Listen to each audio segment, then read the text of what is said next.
आप जोर आजमाइश नहीं कर पा रहे सरकार पे, फिर बातचीत करेंगे इस दबाव की राजनीति।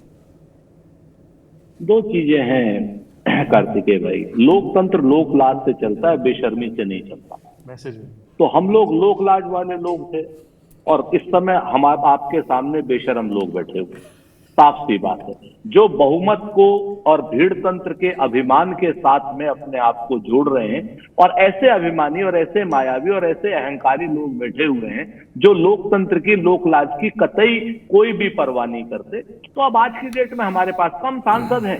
अगर हमारे पास ज्यादा सांसद होते तो हम उनके ऊपर और दबाव डालते, और उससे ज्यादा सांसद होते तो ये लोग विपक्ष में बैठे होते। हमने तो इनके जब 2 सांसद थे विपक्ष में, तब भी मान भी रखा, सम्मान भी रखा, और कभी भाजपा मुक्त भारत की बात नहीं करी।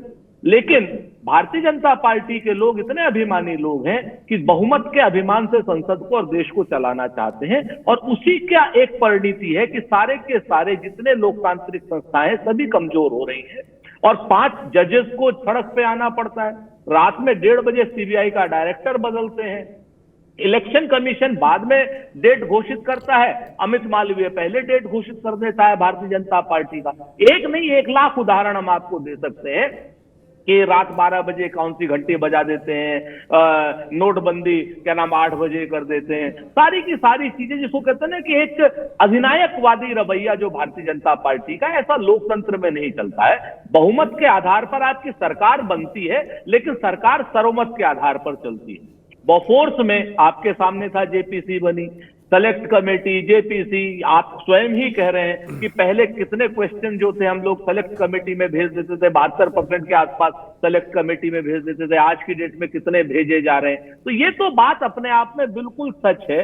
जिस तरीके की बातें ये लोग करते हैं वो लोकतांत्रिक ताकतों के लिए भी ठीक नहीं है, देश के लोकतंत्र के लिए भी ठीक नहीं है। कहीं ना कहीं देश को ये अधिनायकवाद की ओर ले जा रहे हैं। इस बात से हमारी पूरी सहमति। दूसरा भी एक इन्होंने कहा, पुराने जमाने में साहब कांग्रेस ने भी ऐसे किया। हाँ, किया होगा, कांग्रेस की कुछ कमियां रही होंगी पंकज भाई, लेकिन इतना जरूर जान लीजिए कि कांग्रेस की कमियों के पीछे अपनी कमियों को शिखंडी बना करके तो नहीं छुपाया जा सकता ना। अगर कांग्रेस ने कमियां की थी तभी तो पहली बार 2014 में 44 सांसद रह गए थे।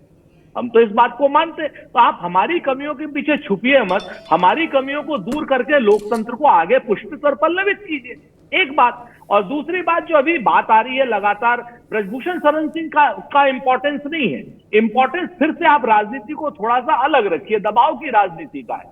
ब्रजभूषण शरण सिंह इंडिस्पेंसिबल हैं उत्तर प्रदेश में भारतीय जनता पार्टी के लिए। प्रूफ हो रहा है, क्योंकि ब्रजभूषण सिंह जी ने स्वयं कह दिया कि भाई अगर प्रधानमंत्री कहते हैं, अगर गृह मंत्री कहते हैं तो हम इस्तीफा दे देंगे। इसका मतलब यह है कि उन्हें संरक्षण प्रधानमंत्री का भी प्राप्त है और गृह मंत्री का भी प्राप्त है। तो खिलाड़ी कौन से खेत की मूली है उनके सामने।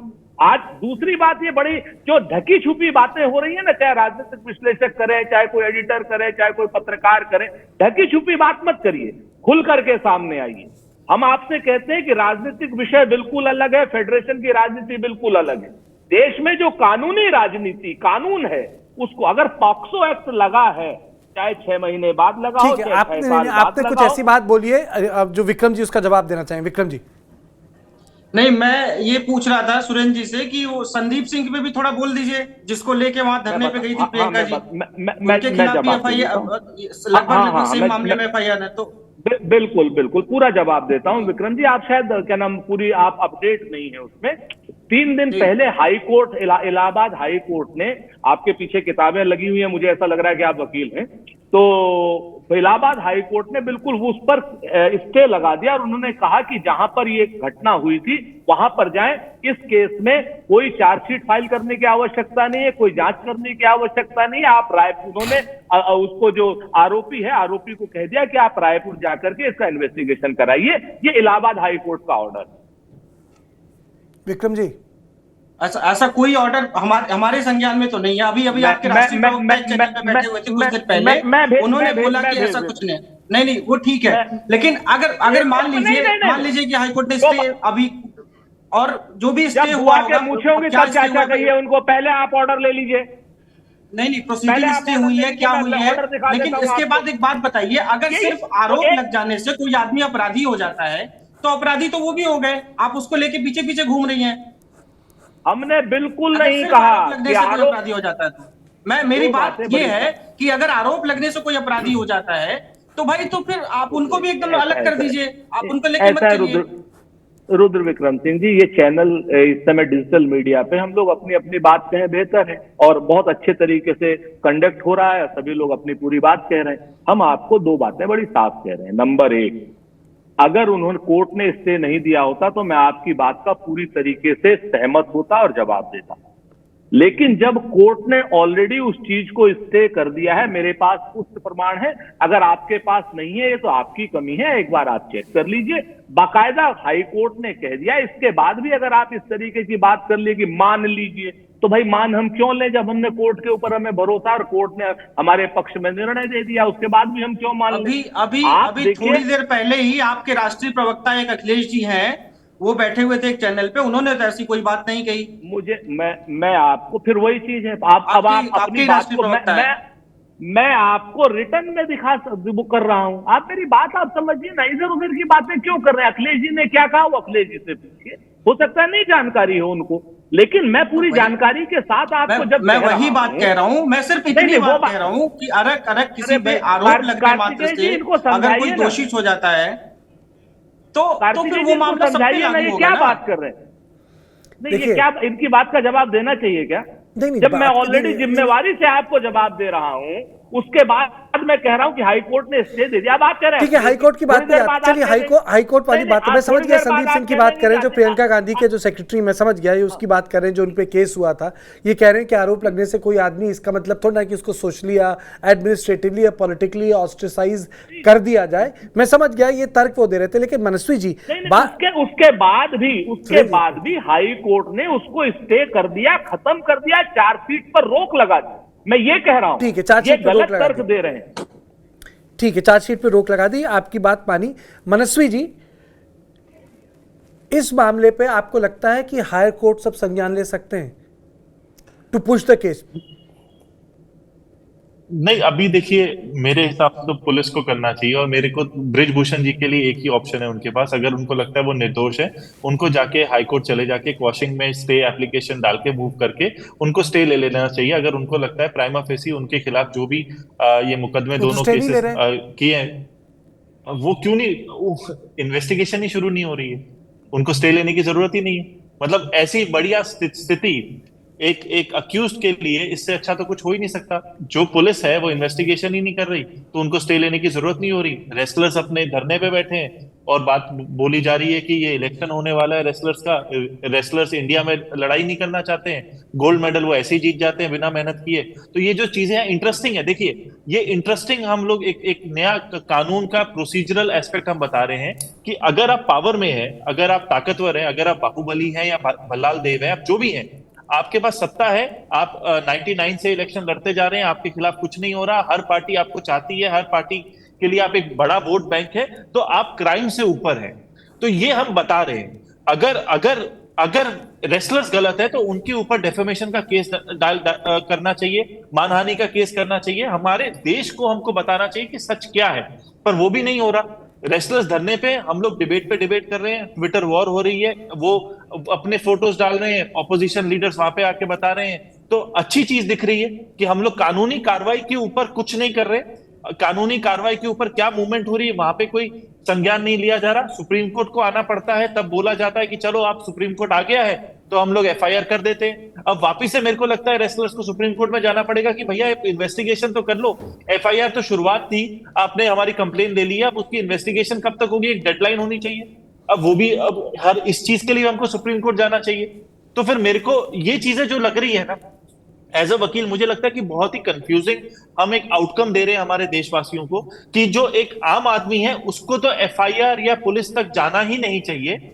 खास आदमी जा सकते हैं, पर अगर धरना कर सकने की ताकत रखते हो तो जाना चाहिए, और जो व्यक्ति पावर में है उसको तो कुछ होने नहीं वाला। तो ये हम अब तक दिखा रहे हैं। और अगर पावरफुल व्यक्ति अगर सही है तो उसको सीधा सीधा जिन्होंने उसके ऊपर गलत आरोप लगाए उनके ऊपर मानहानि का केस दर्ज करना चाहिए और उसको क्वॉशिंग जाना चाहिए। ये सिंपल चीजें हैं, मुझे लीगली यही समझ आ रहा है, पर इसमें से कुछ भी नहीं हो रहा कार्तिकेय जी, इसमें से कुछ भी नहीं हो रहा। तो ये दुखद बात है। वो इसलिए नहीं हो रहा क्योंकि मेरा मानना है कि 3 इस देश में बड़ी प्रोटेस्ट हुई, जंतर मंतर से शुरू हुई, जंतर मंतर पे हुई, कुछ फैल गई। एक था OROP, दूसरा था फार्म लॉ, और तीसरा है ये पहलवानों का। तीनों में फैसले तभी लिए गए जब सरकार ने सोचा फैसले लेंगे, और उसमें एक ये चीज़ थी जो सबटेक्स्ट आती थी कि भाई दबाव में कोई फैसला नहीं लिया जाएगा। एक मैं लेख भी पढ़ रहा था, उसमें था कि भाई भारतीय जनता पार्टी को सूट करता है कि सोशल मीडिया, न्यूज़पेपर, इन सबको लेके खूब वाक विवाद और सब ट्विटर पे चले, लेकिन अगर ये चीज़ स्ट्रीट प्रोटेस्ट होती है तो उसे खतरे की घंटी माना जाता है, वहाँ रेड लाइन्स ड्रॉ हो जाती हैं। तो वो रेड लाइन OROP पे ड्रॉ हुई, वो रेड लाइन फार्म लॉ पे ड्रॉ हुई। आपको याद है ना, सब जाते थे अपनी रोज़ सुबह स्टोरी करने जाते थे, शाम को स्टोरी करके वापस आ जाते थे। 4-5 महीने बाद ऐसा होने लगा, लोग बोले यार ये क्या हो रहा है, स्टोरी करने आते हैं, स्टोरी करके वापस आ जाते हैं। अब ये तीसरी चीज़ है कि जिसमें रोज़ सुबह लोग जाते हैं, वहाँ स्टोरी करते हैं, वापस आ जाते हैं, नॉर्मलाइज कर दिया उन्होंने प्रोटेस्ट को। तो पंकज, आप मुझे बताइए कि ये भी प्रोटेस्ट जो हो रही है, OROP, किसान आंदोलन, इसी की तरह ट्रीट की जाएगी? आप करिए आराम से प्रोटेस्ट, कोई दिक्कत नहीं, ये वेन्यू आपका है, सुबह आइए, मंजन कीजिए, इंटरव्यू दीजिए, सो जाइए, खाना खाइए, लेकिन हम अपनी इन्वेस्टिगेशन के बाद फैसला लेंगे। और एक चीज़ मैं इसमें और जोड़ूंगा, इस्तीफे की बात हो रही है, मुझे ये बताइए कि अगर वो उस पद पर हैं भी तो क्या गिरफ्तार नहीं हो सकते? ऐसा कौन सा बहुत भारी संवैधानिक पद है जिसके लिए उनको मतलब जब वो इस्तीफा देंगे तभी गिरफ्तार करना ऐसे ही कर लीजिए। आपके खिलाफ आरोप है, FIR हो चुकी है, जब मुख्यमंत्री उप मुख्यमंत्री गिरफ्तार हो सकते हैं तो। शिवेन जी, मुझे याद है कि शिबू सोरेन को अदालत से ही गिरफ्तार किया था, और तब मैं ज़्यादा एक्टिव रिपोर्टिंग में था, उनके PA से बात कर रहा था, मैंने कहा क्या हुआ, तो उसका जवाब था कि साहब को ले गए। तो ऐसा नहीं है, सिटिंग में कहने का मतलब है कि जब लोग उस अवस्था में इतनी पोजीशन ऑफ चेयर पे बैठे हों, इतने इंपॉर्टेंट हो, वो गिरफ्तार हो सकते हैं, और तो ये भी हो सकते हैं। जांच प्रक्रिया को क्या, उस पर क्या असर डाल लेंगे? जितने बड़े पहलवान हैं वो सब आ चुके हैं, सामने बैठे हुए हैं, कैमरे पर रोज बोल रहे हैं, उनको तो अब नहीं रोक सकते ना आप। तो कहने का मतलब ये इसका इस्तीफे से कोई लेना देना है नहीं, मुझे नहीं लगता। इस्तीफा दें बृजभूषण, ना दें इस्तीफा, कोई फर्क नहीं पड़ता। ठीक है, कहानी ये कि गिरफ्तार करना है या नहीं करना है, इच्छा शक्ति क्या है। मैं तो दूसरी बात कह रहा हूं, आप गिरफ्तार पे भी क्यों जाते हैं? गिरफ्तारी तो बात की बात है, जब वो ये बात हो कि इन्वेस्टिगेशन को डिरेल कर देंगे, कुछ कर देंगे, आप सेट असाइड क्यों नहीं हो सकते? उस पद, लड़ाई तो उस पद पे है ना, उस पद को आप कुछ देर के लिए क्यों नहीं छोड़ सकते? कितने लोग हुए हैं जिन्होंने उस पद को छोड़ा है, अपना केस लड़ा है, वापस आ गए?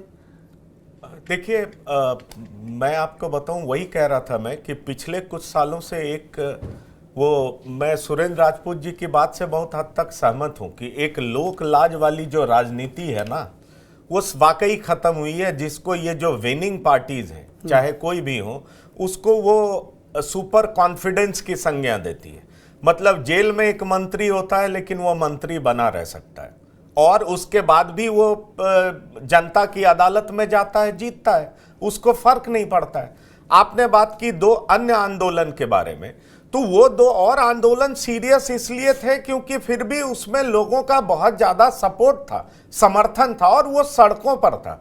ये आंदोलन क्या उस तरह का रूप अख्तियार करेगा, इस पे एक बहुत बड़ा सवाल है, और बहुत सारा, मैंने कहा कि पॉलिटिकल स्टेक भी दांव पर है।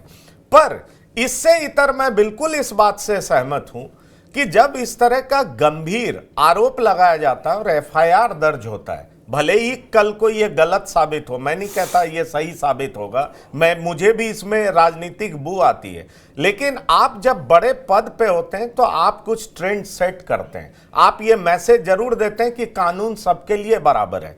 इतने गंभीर जब आरोप हैं तो निश्चित तौर पर मुझे लगता है कि पुलिस को कार्रवाई करनी चाहिए, और जब पुलिस कार्रवाई नहीं करती है, क्योंकि आपने, ठीक है, सुप्रीम कोर्ट के प्रेशर में आपने FIR दर्ज कर लिया, लेकिन क्या ये जनता के बीच में मैसेज नहीं जा रहा कि इस गंभीर धाराओं के तहत ये मामला दर्ज किया गया और उनके खिलाफ कुछ भी नहीं हो रहा? वक्त की कमी में शिवेंद्र की एक चीज पूछना चाहता हूँ। कुछ फोटो सोशल मीडिया पे भी आई, वो फोटो ये थी कि जब आपको पता है कि इतनी सारी दिक्कत है तो आप इनके साथ फोटो क्यों खिंचवा रहे थे?